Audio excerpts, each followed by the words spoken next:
Relationship building in another culture. Rapport has long been considered military term when service members humanize their identity amongst their captors during the time of war. The fashion of rapport has since evolved into a meaningful approach in the teaching world, most notably teachers who chose a career abroad.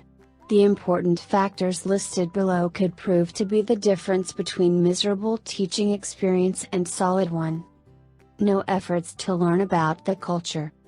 Teachers moving abroad to administer the English language are often relocated to remote countries, where English is not only a second language but an overall distant alien sound. Counties like Vietnam, Thailand, and Malaysia are now focusing their efforts on the English language and are doing so through companies that provide a hands-on approach to their citizens. Teachers from the United States and New Zealand are common marketplaces for these countries to provide the language to their would-be learners. But what is often common is a teacher coming into a classroom expecting their students to conform to their way of life with little or no efforts in absorbing the local community. This approach can prove catastrophic in so many ways, as it leaves most students in an environment that is built on no effort, no flair for design, and a view of being money hungry for the fortunes of teaching and not for the overall experience.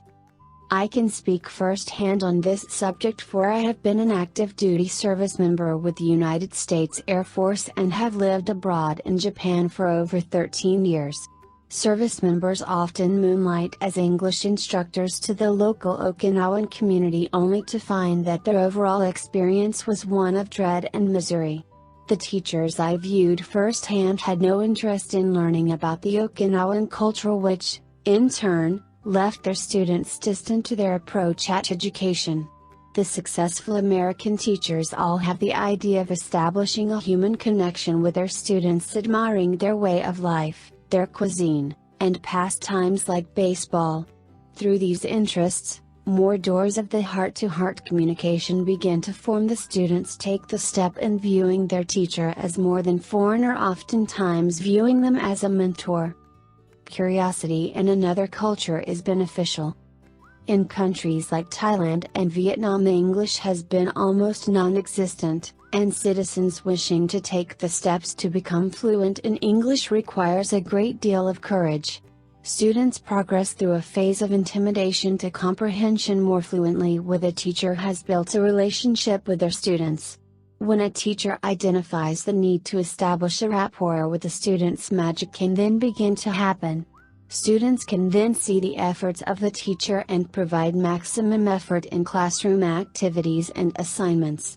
For the teacher, taking in a new culture can be an everlasting experience, being fostered in a new culture and forming friendships. But the overlying theme is that both student and teacher benefit from a relationship built on trust and mutual respect. Are you ready to teach English abroad? As identified, the need for rapport is paramount. Teachers need to have realistic expectations going overseas, that they are no longer in their comfort zone. The best way to combat a new environment is taking in the surroundings while respecting the host nation's efforts.